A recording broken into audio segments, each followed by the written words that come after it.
Subscribe to our channel. Click on bell icon, you never miss any update. Welcome. In this tutorial, we are going to learn about what is retesting and regression testing. It's one of the most commonly asked and very important interview question. And if you are trying a job as a fresher, then obviously you are going to get this in the interviews. If it is experience also, in some cases you are going to get, but for the freshers, yes, it's very important question. Retesting and regression testing, it's very simple, but let us understand it in a practical way. Let's start. Assume that for a certain application or for certain functionality, we have written some 1000 test cases. Okay, just an assumption, guys. We have written 1000 test cases and we have taken up some time and we have executed the 1000 test cases. Okay, yes. After executing the 1000 test cases, we have analyzed the reports. Okay, and we have identified that 3 test cases has been failed. Means from 1000 test cases what we have executed, 3 test cases has been failed. So technically what does it mean? 997 test cases has been passed and 3 test cases has been failed. Perfect. Now anyways, what is the next process? We are going to report it to the developer through a proper channel. So developer will go through his or her process, right? So after going through the process, developer will generally fix the issue and they will inform back to you saying that, guys, we have fixed the issue. Now they have released a new version or new build, or you can call it as a rebuild. So that rebuild, you have received it.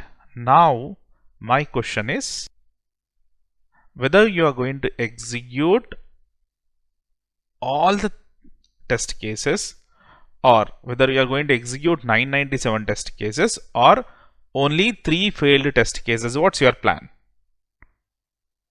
Already we know 997 test cases has been passed, only 3 has been failed, isn't it? So what you are going to do, whether you want to execute all the 1000 test cases again or only those failed 3 test cases again, what's your plan? Just try to think about it. Okay, write down your answer. Let's take this as an example. Okay, it's a prototype actually what you are seeing on the screen, a simple login. This is a requirement which is given by the client. Assume that. Okay, so client has given this requirement and anyways, you know, they have built some prototype for you. This is a prototype, simple prototype. Okay, means after developing the application should look like this. This is a requirement, guys, in a simple terms. A simple login screen is a requirement. Now, so you know, our developer has taken up the challenge and they have developed this login screen and they have released it for the testing purpose. Okay, now we have received it.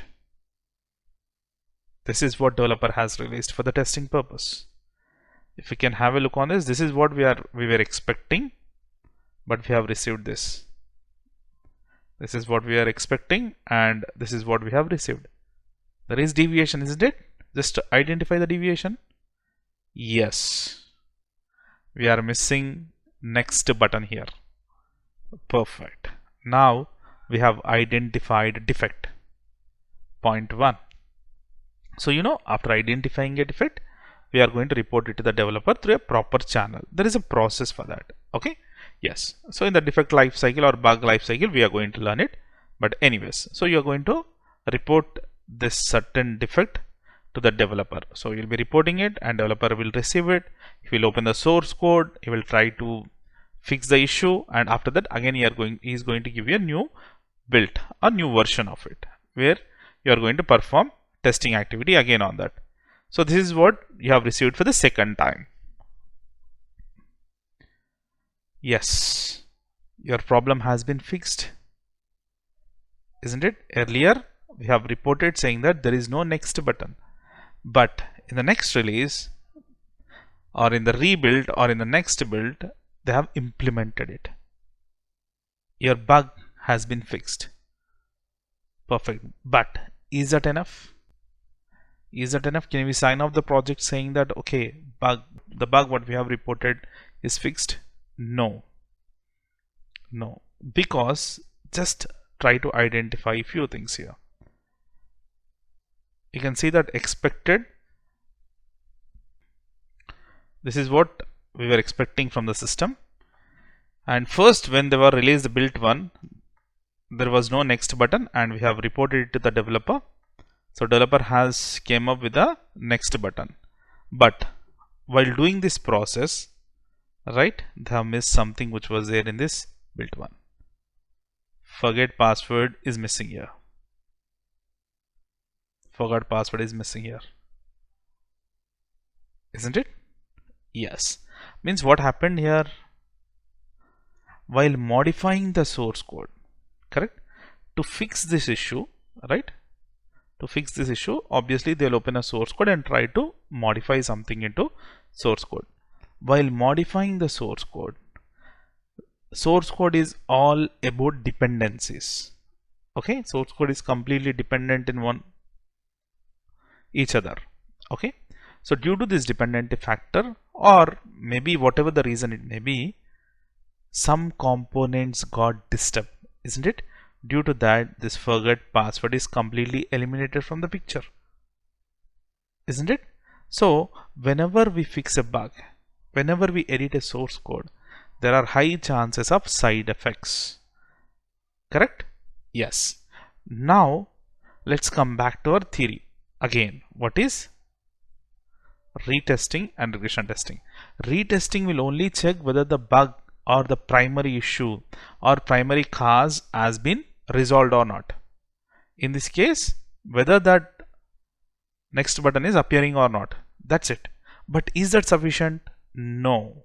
Retesting is required but not sufficient, because there are chances, if we edit a source code, there are chances that other components will get disturbed, and obviously there are chances to check the side effects, or technically to check the impact of modifications on the existing and working components. I mean to say, earlier 997 were working and fine, right? Yes. Now after bug fixing also, we need to check that really 997 are working again or not, whether it is impacted any working functionalities, we need to check it. Okay, so that's the reason. Okay, so what you are going to do here, first we are going to perform retesting, means whether the 3 bugs has been fixed or not. So primary intent is completed. Assume that the 3 bug has been fixed, but we are not going to leave, we are not going to close the testing over there.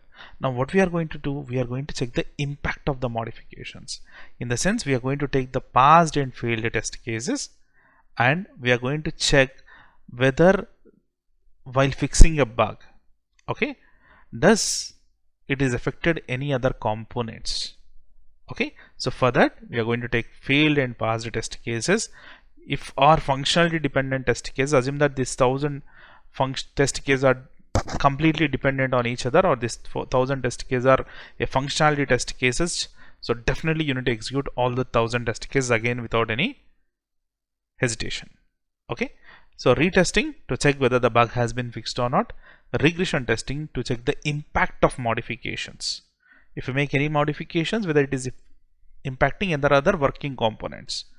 Okay, so when this regression should be conducted, see, not this bug fixing is just an example, guys. Okay, so regression testing should be conducted whenever there is a change in the source code.